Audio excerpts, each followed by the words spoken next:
राम मंदिर का निर्माण बहुत तेजी से चल रहा है और प्रथम तल जिसके बाद 22 जनवरी को प्राण प्रतिष्ठा हो जाएगी और आम श्रद्धालु जा सकेंगे, वो तिथि बहुत करीब आ चुकी है। ऐसे में साध्वी ऋतंभरा हमारे साथ हैं। बहुत बहुत स्वागत है आपका। धन्यवाद। तो इस तिथि के इतने करीब पहुंचकर दीदी कैसा महसूस कर रही हैं आप इस समय? जब हम बहुत चलते हैं, चलते चलते पैरों में छाले पड़ते हैं, वो रिसने भी लग जाते हैं, रक्त रंजित हो जाते हैं पैर, धूल धूसरित हो जाते हैं, लेकिन जब वही पैर मंजिल पर पहुंच जाते हैं तो छालों की जलन मिट जाती है और हृदय आनंद से विभोर हो जाता है। ऐसी ही प्रसन्नता। पर वो रास्ता और वो छाले स्मरण रहते हैं हमेशा। हाँ, क्योंकि हम जिस उपलब्धि को उपलब्ध किए हैं श्वेता, वो हमारी यात्रा 500 साल की यात्रा है। मेरे पुरखों के, मेरे पूर्वजों के संकल्प की यात्रा है, उनके बलिदान की यात्रा है, उनकी निष्ठा की यात्रा है। श्रद्धा से वो सर झुकते रहे, सर पे पगड़ी बांधना स्वीकार नहीं किया जब तक राम मंदिर नहीं बन जाएगा। उन सत संकल्पों ने संघर्ष की सामर्थ्य दी। और आप जानते हो कि संघर्ष बिना संकल्प के संभव नहीं होते। जब संकल्प दृढ़ होता है तो संघर्ष संभव हो जाता है, और अगर संकल्प में कोई विकल्प ना हो तो वो संकल्प हमें सिद्धि के द्वार पर खड़ा कर देता है। आज सनातन जगत सिद्धि के द्वार पर खड़ा है, क्योंकि राम मंदिर में रामलला विराजमान होने वाले हैं।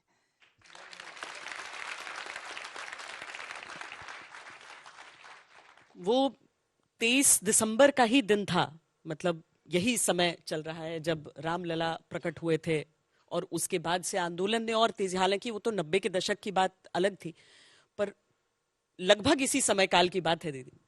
हाँ, बिल्कुल इसी समय काल की बात है। सरयू का जल लेकर कोटि कोटि जनों ने संकल्प किए थे। वो सरयू के तट थे, अयोध्या नगरी की पवित्रता थी, सनातन की शाश्वत सत्ता चित्त में विराजमान थी, और निर्मल हृदयों के संकल्प थे। हम समझते थे, भारत की जनता, भारत का जनमानस समझता है कि हम कभी भी श्वेता किसी भी बड़े वृक्ष की अमर बेल बनकर नहीं जी सकते। अमर बेल होती है ना, जिसकी अपनी कोई जड़ नहीं होती, वो किसी दूसरे वृक्ष पे लिपट जाती है, उसका अपना कोई अस्तित्व नहीं होता। और हम सनातनी तो वट वृक्ष हैं, हमारा अपना एक अस्तित्व है, हमारी उज्जवल शाश्वत बहुत लंबी प्राचीन लेकिन नित्य नूतन परंपरा है। और उस परंपरा का संवाहक अगर हम बनना चाहते हैं तो फिर अयोध्या में श्री राम जन्मभूमि पर भव्य मंदिर का निर्माण होना चाहिए, और उसमें रामलला विराजमान है। आपने उसका स्वरूप देखा, एक छोटा सा चित्र हमने यहाँ बनाने का प्रयास किया है। बहुत सुंदर श्वेता, इतना सुंदर लग रहा है। राम मंदिर तो हम देखेंगे अयोध्या जाके, पर आज तक के इस आंगन में हमने राम जी सहित राम मंदिर का दर्शन कर लिया। बहुत अच्छा लग रहा है। अब बहुत कुछ चीजें बदली भी हैं वहां पर, बहुत चीजें बदल रही हैं वहां। अगर मैं उस दौर में आपको ले चलूं, मुश्किल से आपकी 26-27 साल की उम्र उस समय थी, वो क्या कारण था जो एक इस उम्र की लड़की उस तरीके से निकल पड़ी थी राहों पर? कारण तो पीड़ा थी। बहुत बार लोग कहते हैं कि प्रेरणा, लेकिन मैं समझती हूँ वेदना थी चित्त में कि राम जानकी के जो यात्राएं हैं, उन रथों पर पहरे क्यों हैं, प्रतिबंध क्यों हैं, हमारे जो आराध्य हैं उनके जन्मभूमियों पर पराभवी युग के प्रतीक क्यों हैं। हम अपनी जड़ों के साथ, अपने मिट्टी के साथ, अपने मिट्टी के सौंधेपन के साथ, अपनी उज्जवल परंपरा के साथ, अपनी सनातन परंपरा के साथ क्यों नहीं जुड़ पाए? और आजाद होना किसे कहते हैं?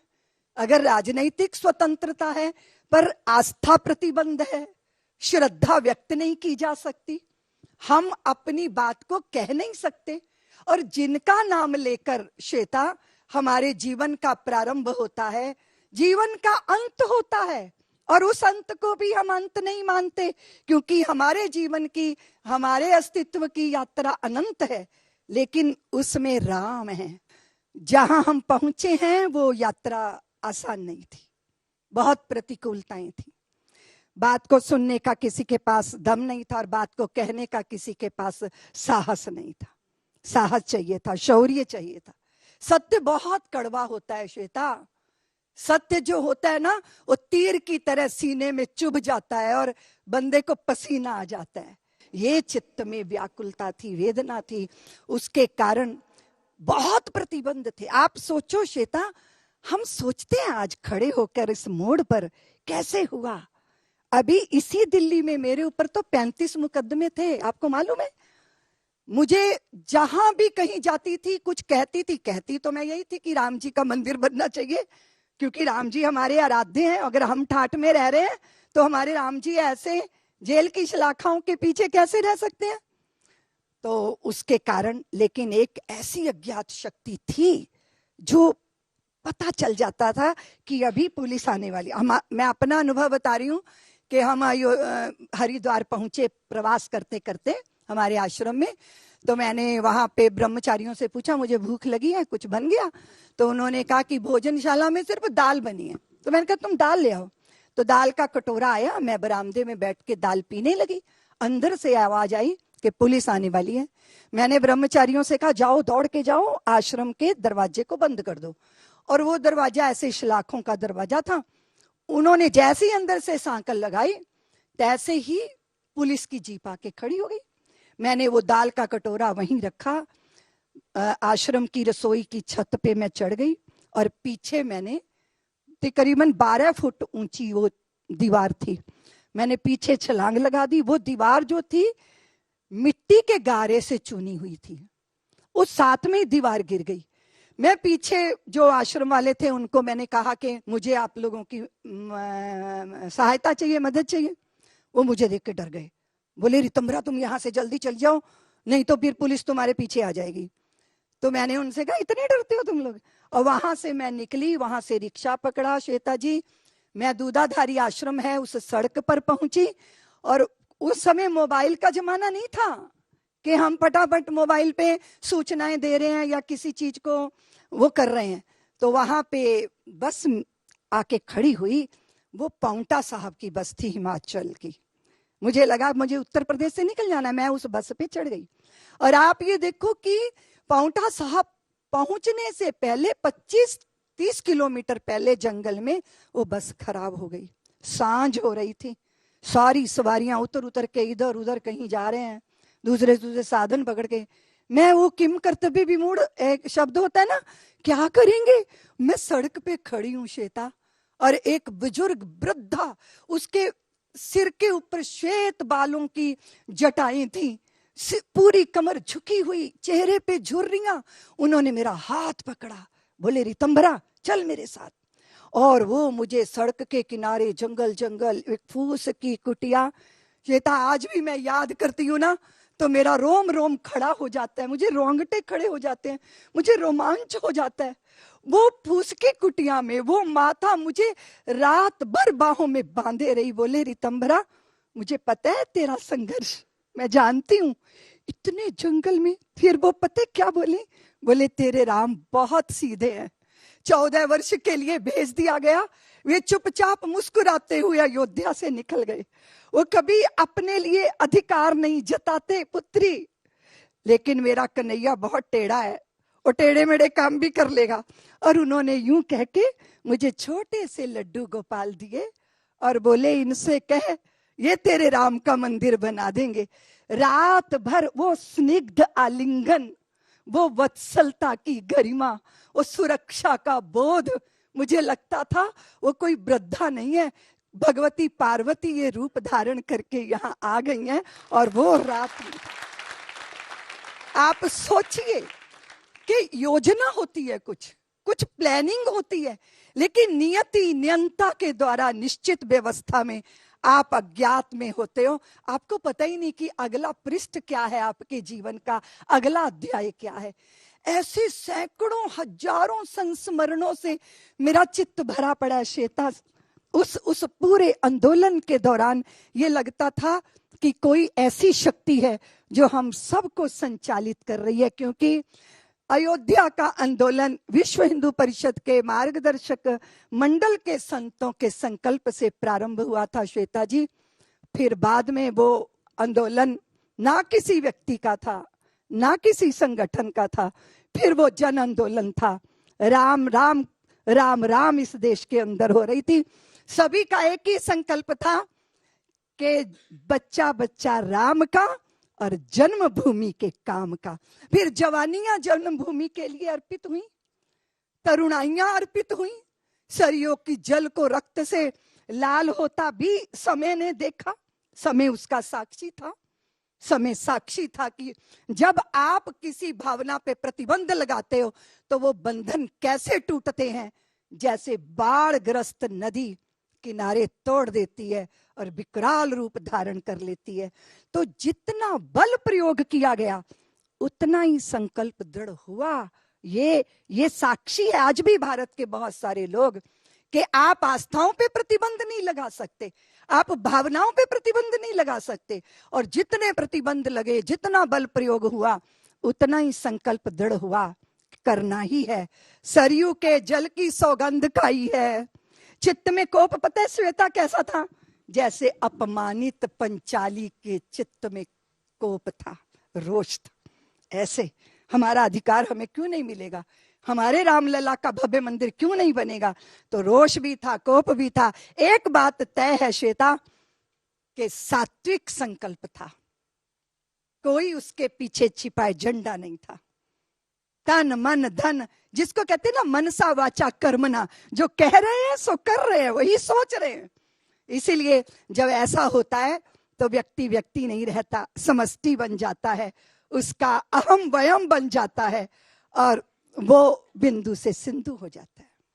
पर एक लंबी कानूनी लड़ाई भी चली, बहुत सारे आरोप सियासी भी लगते गए और विध्वंस का नाम लेकर यह भी कहा गया कि विध्वंस के आधार पर क्या आगे कोई काम हो सकता है। यानी कि जब अदालत में भी आखिरी दौर की सुनवाई चल रही थी, अंतिम चरण की, उस समय भी यह कहा गया कि अगर कभी टूटता ही नहीं वो ढांचा तो उसके बाद वहां पर कुछ प्रूव करने की बात नहीं आती और राम मंदिर शायद निर्मित नहीं होता।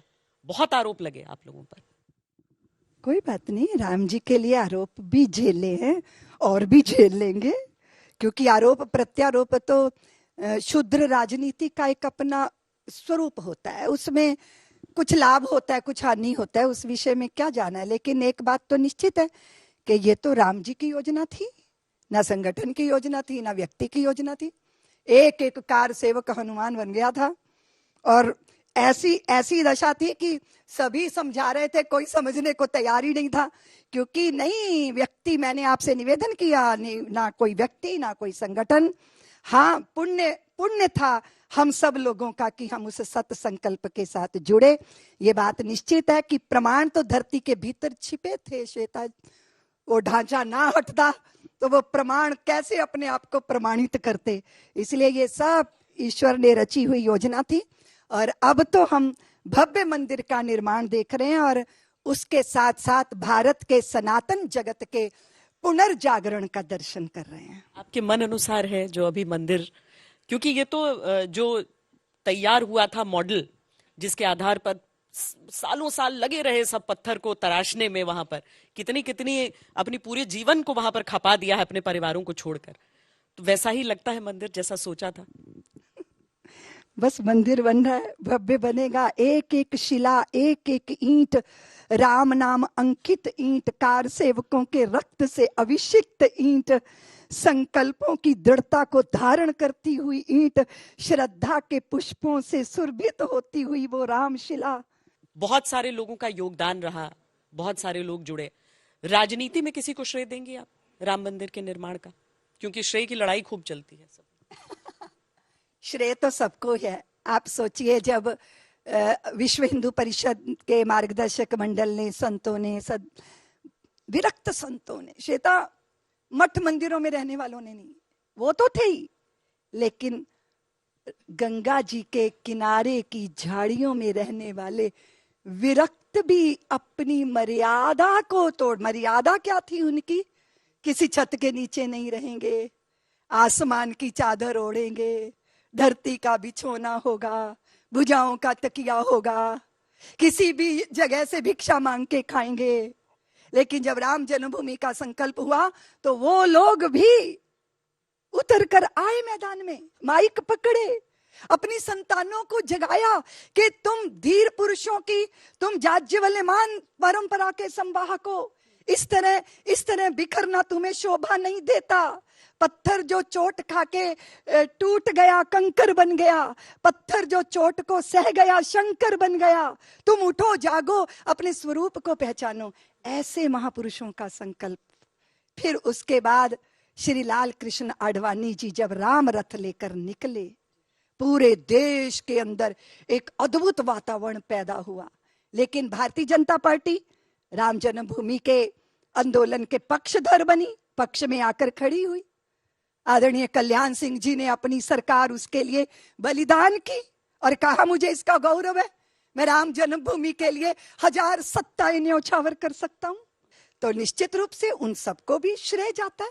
और फिर जब उस दिन जब भूमि पूजन हुआ श्वेता, और देश के प्रधानमंत्री जब अयोध्या में रामलला के सामने दंडवत प्रणाम कर रहे थे ना, हम लोगों के हृदय धन्य हो गए, पुलकित हो गए। लगा कि युगों युगों बाद मां भारती को ऐसा पुत्र मिल गया जिसने उसकी परंपरा का सम्मान किया। साध्वी जी, भगवत कथा, राम कथा आप सुनाती रहती हैं। जय श्री राम, जय श्री राम, जय श्री राम। श्वेता, धन्यवाद आपको।